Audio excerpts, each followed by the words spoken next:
voilà. Eh ben voilà, bah oui, bah oui. J'ai un gros son. Ah bah oui, j'ai un gros son.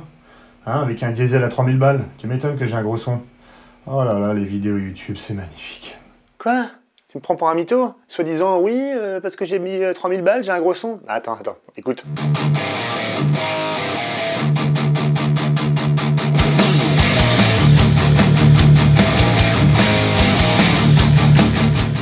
Alors, c'est pas dégueu, hein?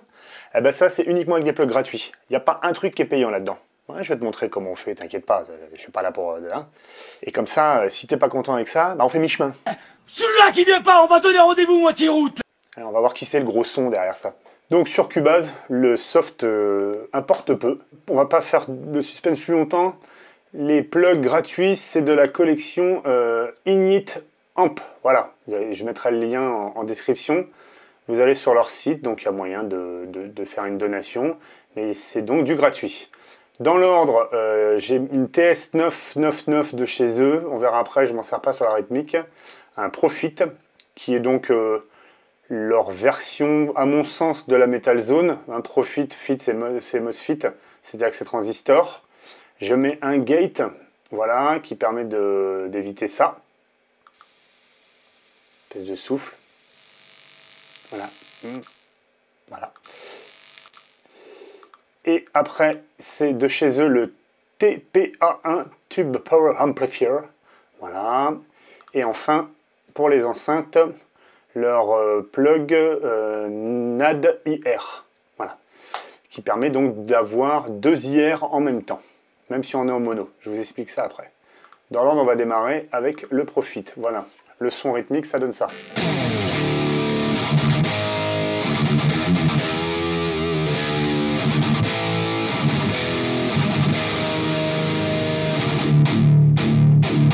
Très simple, basse, les low mid, les high mid, les treble, le gain, le volume, le shape, donc pour plus ou moins creuser encore la courbe. Là, vous avez l'oversampling.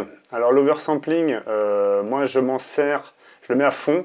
J'ai une bécane qui le permet, sans avoir beaucoup de latence. Ça, c'est à vous de voir selon la puissance de votre bécane. Hein.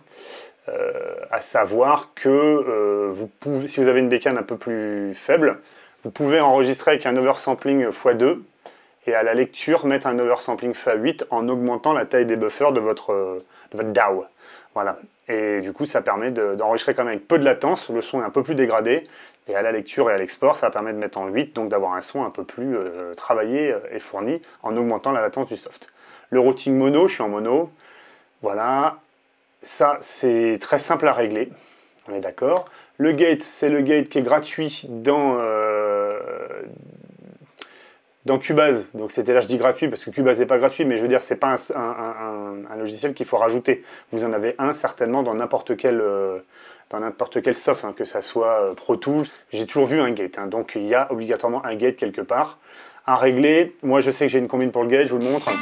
J'ouvre le volume, je bouche, là, et ce que je fais, c'est que je pars de 0.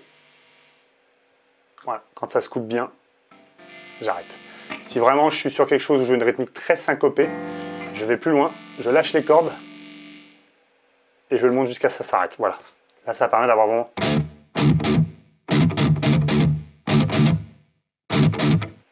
Après le gate, on passe à l'ampli de puissance, le Init Amp, donc Tube Power Amplifier, qui a l'air très simple ici, hein, stéréo mono. Bon, voilà, on est en mono. Le diff, la profondeur, la présence, le volume. Voilà. Et si on va sur le côté, on a toujours les histoires d'oversampling. C'est là où il faut vraiment avoir une bécane qui suit, parce que quand vous êtes déjà rendu à oversampler x8, le préamp oversampler x8, l'ampli de puissance, ça peut tirer sur le pros. Hein. Donc là, ici, on voit bien, rien qu'une tranche, ça commence déjà à me bouffer pas mal. Le bias, le sagging, là, voilà.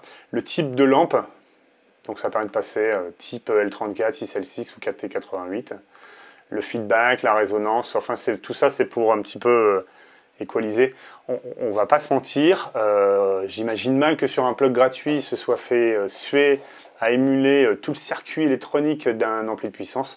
Je pense qu'il y a plus un jeu de filtres qui permet de s'approcher de ce que feraient réellement ces options sur un vrai ampli, sachant que le bias au bouton j'en ai pas vu beaucoup.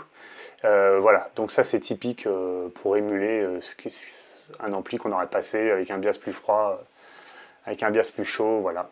Et donc on revient, on a ici, ça c'est pour la gestion des impulses réponses, hein. En l'occurrence là c'est un 412 en V30.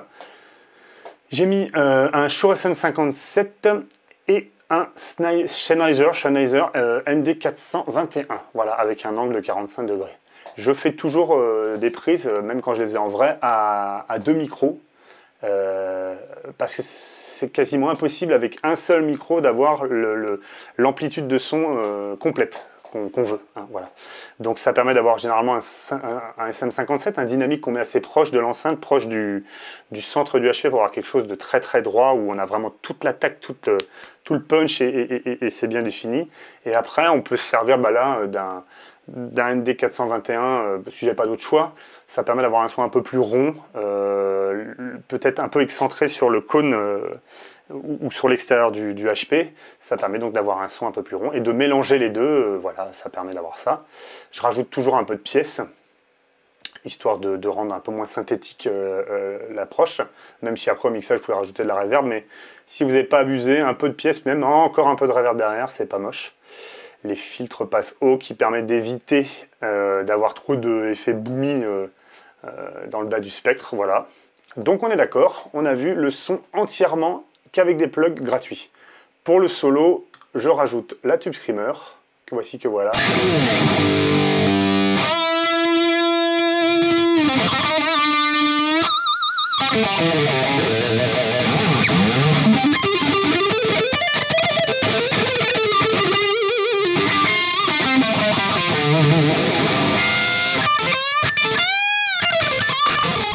Le son est plus bruyant, il y a plus, puisque j'ai rajouté la Tube Screamer.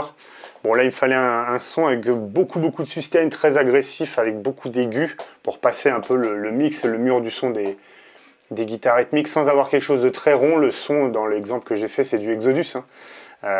C'est pas caractérisé par un son de guitare beau et rond, c'est vraiment dans le trash, donc on est sur des sons assez agressifs. Donc c'est une sorte d'émulation de Tube Screamer, les TS 909. Voilà, avec d'autres petites options ici, comme toujours l'oversampling, buffer in, buffer out, voilà, l'input level. Ici, drive tone level, fat ou asymétrique, ça c'est pour le type d'architecture que c'est censé imiter à l'intérieur. Voilà, donc on est d'accord, nous avons donc ici une collection de plugs gratuits qui permet, à mon avis, d'avoir un son tout à fait honorable. Donc, moralité, eh ben, c'est pas la taille qui compte. Voilà. C'est énorme, je vais appeler Johnny.